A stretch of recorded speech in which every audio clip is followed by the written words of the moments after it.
संदेशों की श्रृंखला के इस अंतिम संदेश में हम उसका आदरणीय नाम लिए चलते हैं, इसके महत्व को हम देखेंगे।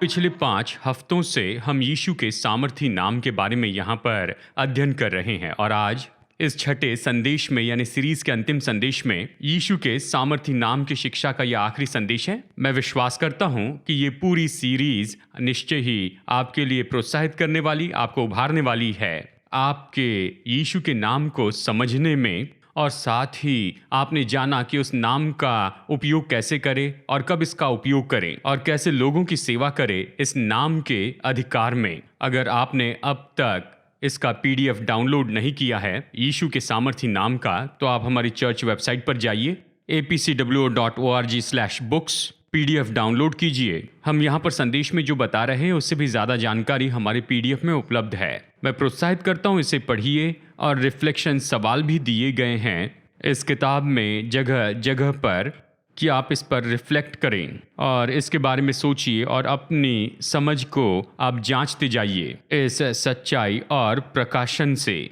जो आपके सामने लाई गई हैं इन अध्यायों के द्वारा। तो ऐसा करने के लिए समय निकालिए। और एक बात है, हमारे पास ये ऑनलाइन उपलब्ध है और ये आपके ओर से फीडबैक के लिए है कि आपको मौका दे कि आप बताएं कि कैसे इस सीरीज ने आपके जीवन पर असर डाला है। और ये हमारे YouTube चैनल पर उपलब्ध है। अगर आप देख रहे हैं, अगर आप YouTube पर हमें देख रहे हैं, या फिर आप जा सकते हैं हमारे YouTube चैनल पर जो है youtube.com/allpeopleschurchbangalore। अगर YouTube चैनल पर जाएं तो एक टैब है जिसका नाम है कम्युनिटी। आप इस कम्युनिटी टैब पर क्लिक कीजिए। यहाँ एक सवाल है और इसके 5 ऑप्शंस दिए हैं। समय लीजिए और अपने ऑप्शन को चुन लीजिए और ये हमें फीडबैक देगा कि ये सीरीज़ कैसे आपकी मदद कर रही है। आप निश्चय इसे कीजिए इस सभा के बाद में, और ये हमें जानने के लिए बहुत ही मूल्यवान है कि ये जो सीरीज़ है इसने आपकी कैसे मदद की है।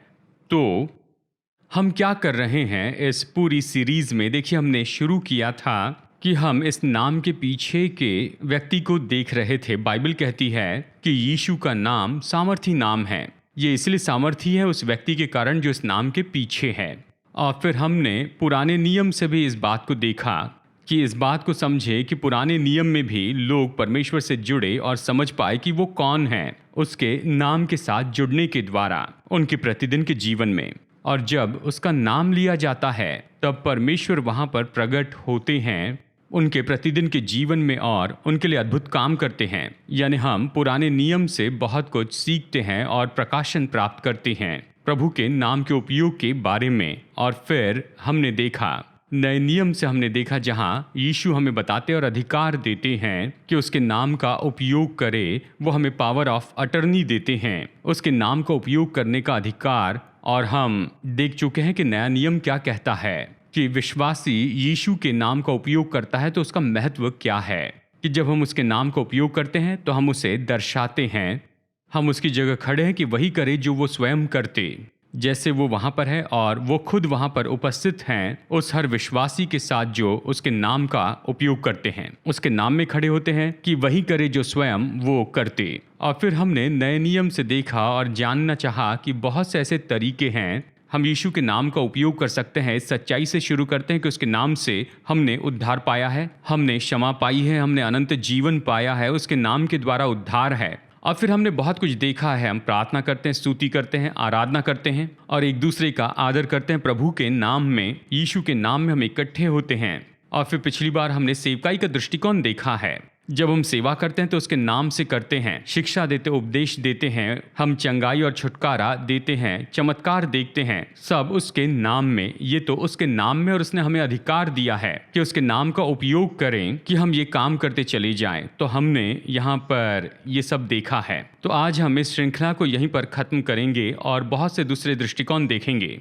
जो कि विश्वासियों के जीवन से जुड़ा है उसके नाम का उपयोग करते हुए। और हम ऐसा करेंगे और इस श्रृंखला को खत्म करेंगे। लेकिन याद रखिए, हमने ये सीरीज पूरी की है तो इसका मतलब ये नहीं है कि इसके पीछे के संदेश को बाजू में रखें। इसका मतलब हम इस सच्चाई में चलते चले जाएंगे और इसमें बढ़ते जाएंगे ताकि हम इसमें आगे बढ़ें और हम और ज़्यादा प्रकाशन पाएं और प्रतिदिन के जीवन में इसका उपयोग करते चले जाएं। तो जैसे हम इस श्रृंखला के अंत में आए हैं तो इस समय कुछ बातों को देखेंगे जो स्वयं यीशु ने कहा है उसके नाम के बारे में और चेलों के द्वारा उसके नाम के उपयोग में।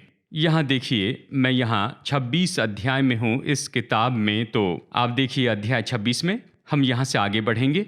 यीशु ने कहा कि हम उसके नाम के कारण सताए जाएंगे।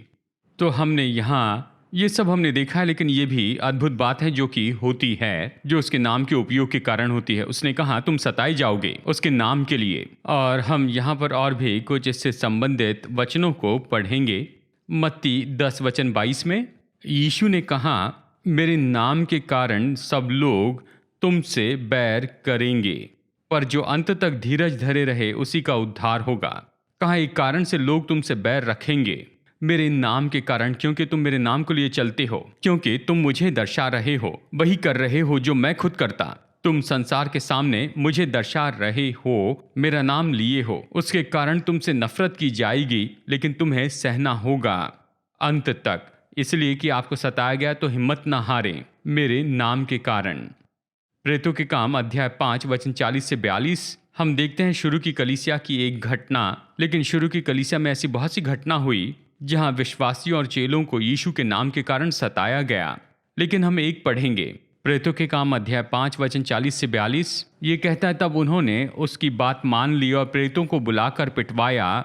यानी जब धार्मिक अगुवों ने प्रेरितों को बुलाकर उन्हें पिटवाया और ये आदेश देकर छोड़ दिया कि यीशु के नाम से फिर कोई बात न करना, वे इस बात से आनंदित होकर महासभा के सामने से चले गए कि हम उसके नाम के लिए अपमानित होने के योग्य तो ठहरे। वे प्रतिदिन मंदिर में और घर घर में उपदेश करने और इस बात का सुसमाचार सुनाने से कि यीशु ही मसीह है न रुकें। तो उन्होंने उन्हें मारा और आज्ञा दी कि यीशु के नाम में प्रचार न करें। लेकिन चेलों ने क्या किया? उन्होंने इस अपमान को सहने के योग्य खुद को समझा। उसके नाम के लिए उन्होंने इसे आदर समझा कि इस तरह से दुख उठाए उस नाम के कारण। और आज मैं यही चुनौती देना चाहता हूं कि आज के संसार में, यानी शायद हो सकता है कि हम यीशु के नाम के कारण सताए जाएं।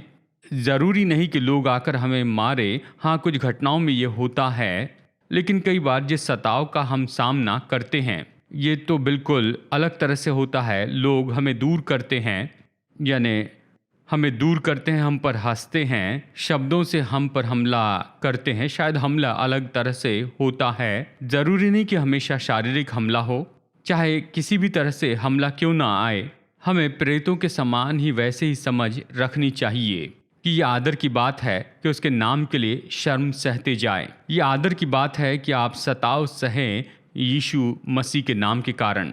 चाहे आप विद्यार्थी हो स्कूल में या कॉलेज में, चाहे आप दोस्तों में हो या फिर आप अपने दफ्तर में क्यों ना हो, तो इस नाम के बारे में शर्माइए नहीं। चाहे आपकी हंसी उड़ाई जाए, चाहे आपका मजाक उड़ाया जाए, चाहे लोग आपके बारे में बुरा क्यों ना कहें, जब आप उसके नाम के लिए खड़े होते हैं तो वो जानते हैं आप यीशु पर विश्वास करते हैं।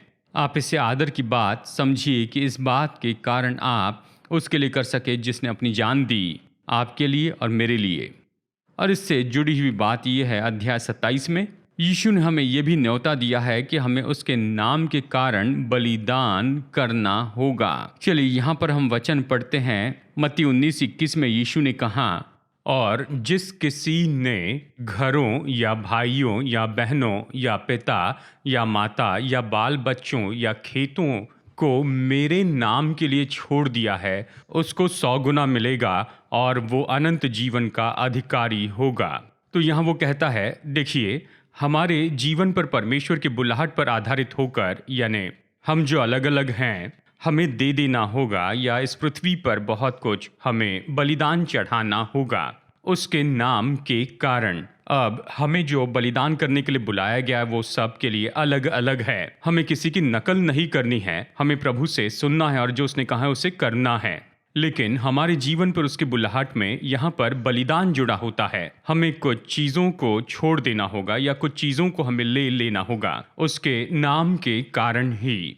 अभी हमने जो वचन पढ़ा उसमें यीशु ने बताया हमें कुछ संबंधों को छोड़ देना होगा, पृथ्वी की वस्तुओं को, हमारे सौभाग्य या ऐसी चीजें जो होना तो ठीक है लेकिन आपके केस में उसे छोड़ना होगा यीशु के पीछे चलने के लिए और उसने जो कहा वो करने के लिए, उसके नाम के लिए। देखिए, ये तो हमारे लिए आदर है कि हम उसके नाम के लिए बलिदान कर सके। और यीशु ने प्रतिज्ञा की है कि तुम इस जीवन में 100 गुना प्राप्त करोगे। दूसरे शब्दों में, हम प्रभु के राज्य के लिए जो कुछ छोड़ देते हैं, परमेश्वर किसी का कर्जदार नहीं है, वो किसी के कर्जदार नहीं होंगे। वो हमें 100 गुना लौटाएंगे, वो हमें और ज्यादा देंगे जो पैसा नहीं खरीद सकता। देखिए, इसका मतलब ये नहीं कि अगर आप किसी को 100 रुपया देते हैं तो ये 100 गुना होकर वापस आएगा। शायद ये नकद में आएगा या फिर हो सकता है किसी और तरीके से वापस आएगा, और परमेश्वर ये आपके जीवन में उंडेलेंगे क्योंकि आपने बलिदान किया है उसके राज्य के लिए। वो आपकी देखभाल करेंगे और वो निश्चित करेंगे कि आप 100 गुना पाए अब इस जीवन में,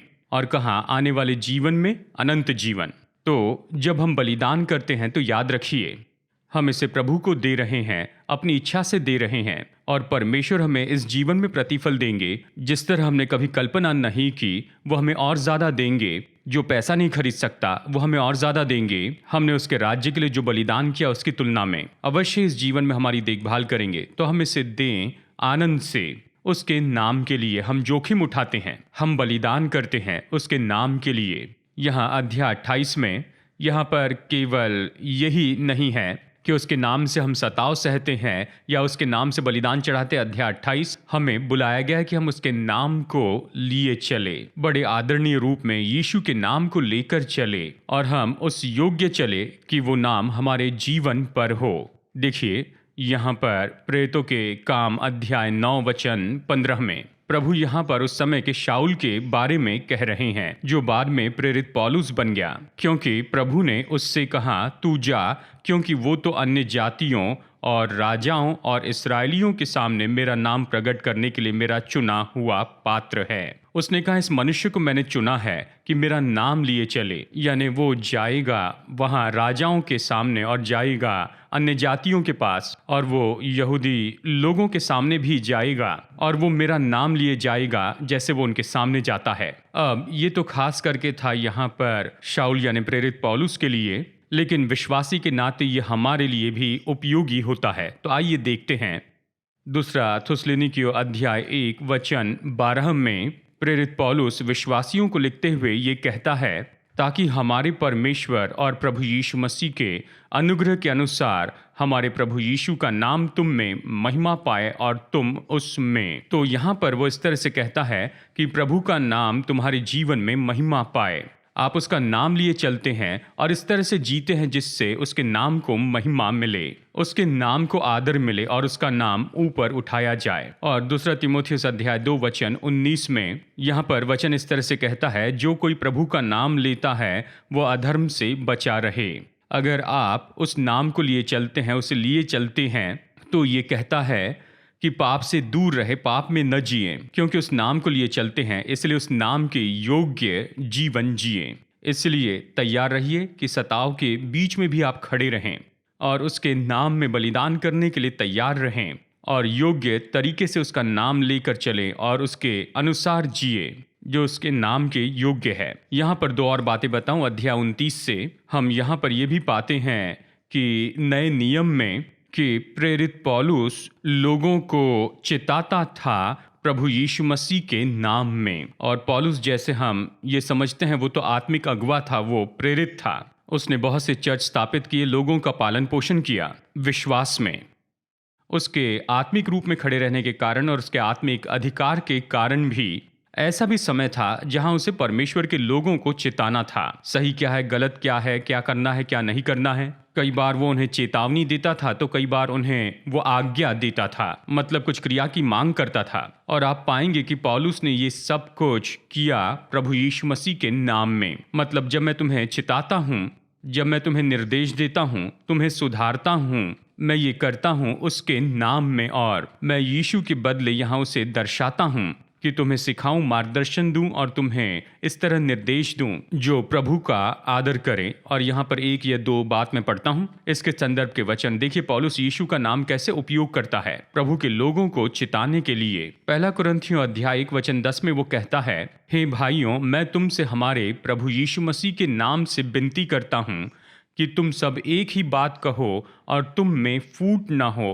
परंतु एक ही मन और एक ही मत होकर मिले रहो। जरा यहाँ पर गौर से देखिए, वो कहता, भाइयों मैं तुमसे विनती करता हूँ यीशु के नाम में, मतलब ये मैं उसकी ओर से कर रहा हूँ, उसके दास के रूप में, उसके प्रतिनिधि के रूप में इसे कर रहा हूँ। मैं चाहता हूँ एक साथ रहो, तुम एक मन के हो जाओ, तुम एकता में रहो। मैं नहीं चाहता किसी तरह से कोई फूट हो तुम्हारे मध्य में। वो उन्हें चिताता है प्रभु यीशु मसीह के नाम में। कई बार हमें भी इसे करना पड़ता है जब हम बड़े प्यार से एक दूसरे से बात करते हैं कि एक दूसरे को सुधारे, एक दूसरे को मार्गदर्शन दे।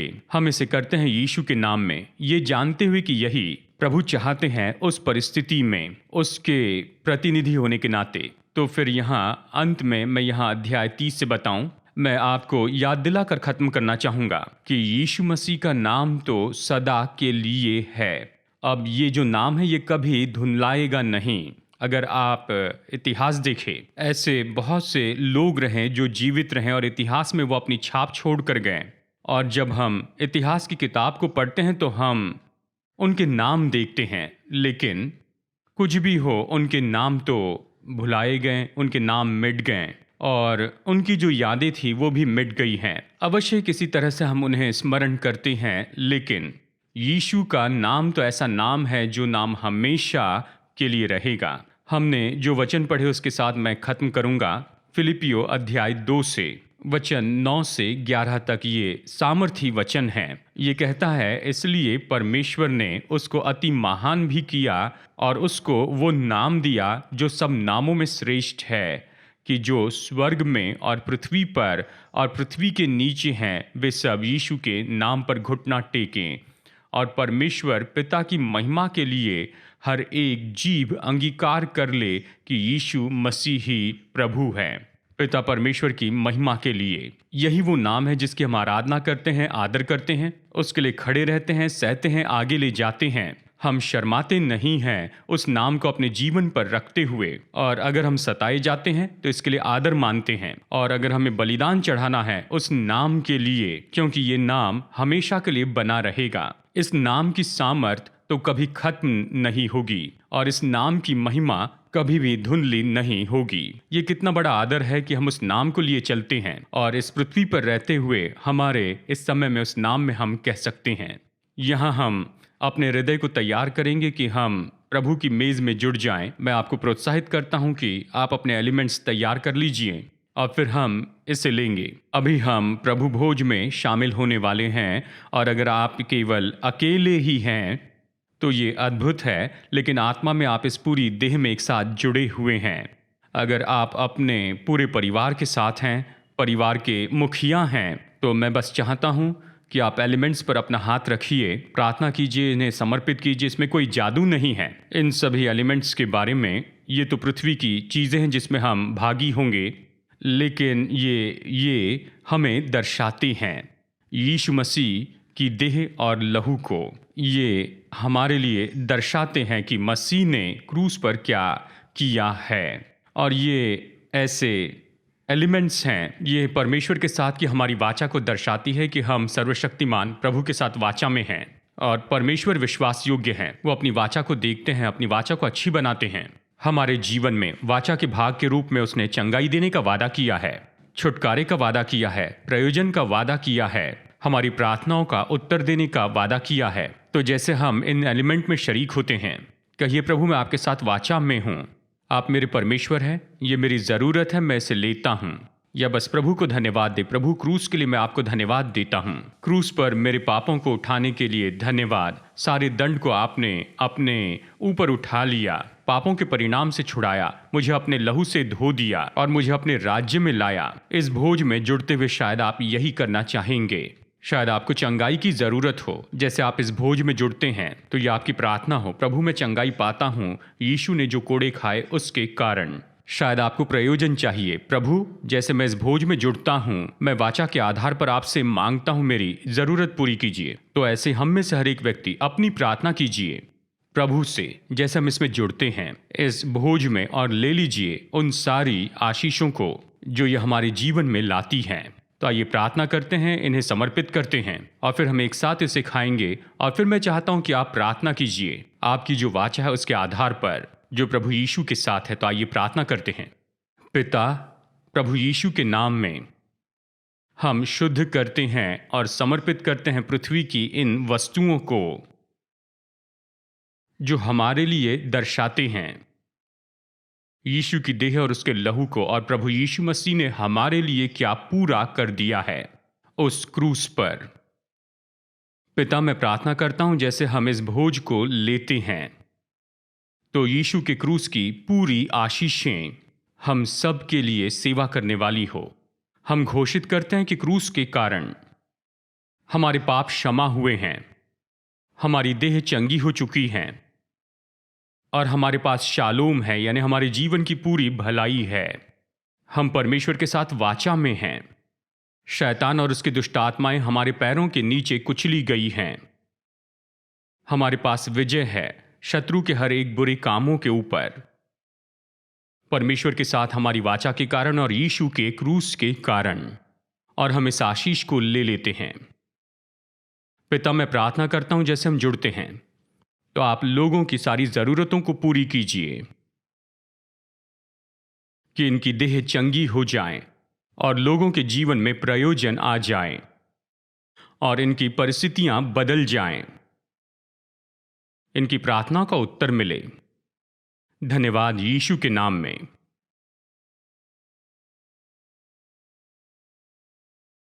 प्रभु यीशु ने कहा, इसे लो खाओ, ये मेरी देह है जो तुम्हारे लिए दी गई है। इसे करो, मेरे स्मरण में से करो। आइए एक साथ मिलकर रोटी खाएं।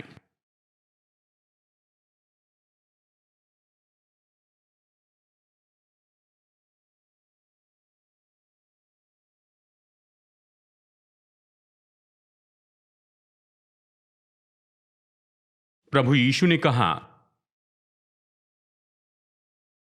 ये नई वाचा का मेरा लहू है जो बहुतों के पापों की क्षमा के लिए बहाया गया है। हम यीशु के लहू की सामर्थ अपने जीवन पर घोषित करते हैं। इस लहू ने हमें शुद्ध किया, हमें छुड़ाया, हमें छुटकारा दिया और शत्रु पर जय पाई है, मेमने के लहू से और अपने गवाही के वचन से। तो आइए यीशु के लहू ने हमारे लिए क्या किया उसे जानते हुए इसमें जुड़ जाएं और इसे पिए।